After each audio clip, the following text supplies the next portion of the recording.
देशभरातील लाखो विद्यार्थ्यांच्या भविष्याशी खेळ झाल्याचा आरोप असलेल्या नीट पेपर फुटी प्रकरणावरनं आता संतापाची लाट उसळली आहे।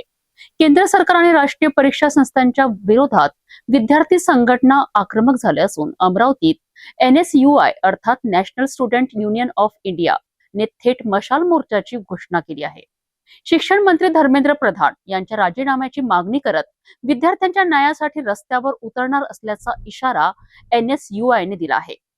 NSUI च्या वतीने अमरावतीत शुक्रवार 5 जून रोजी भव्य मशाल मोर्चाचे आयोजन करण्यात आले आहे।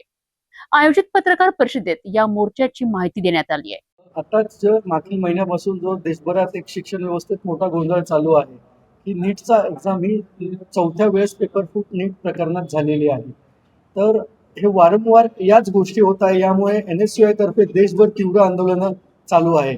याचाच एक भाग म्हणून आमचे राष्ट्रीय अध्यक्ष विनोद झाकड यांच्या नेतृत्वात अमरावती येथे एक मशाल मार्च धर्मेंद्र प्रधान यांनी राजीनामा द्यावा या आग्रही मागणीसाठी 5 तारखेला सायंकाळी 5 वाजता काढण्यात येणार आहे। अमरावती इथे बाबासाहेबांचा पुतळा ते जयस्तंभ चौक महात्मा गांधीजींच्या पुतळ्यापर्यंत सायंकाळी 5:30 वाजता मशाल मार्चचे आयोजन केले आहे आणि NSUI आता रस्त्यावर उतरलेली आहे आणि ही लढाई न्याय मिळेपर्यंत सुरू राहील। नीट पेपर फुटीच्या निषेधार्थ अमरावतीत होणारा हा मशाल मोर्चा विद्यार्थ्यांच्या भविष्यासाठी न्यायाची मागणी करणारा ठरणार आहे।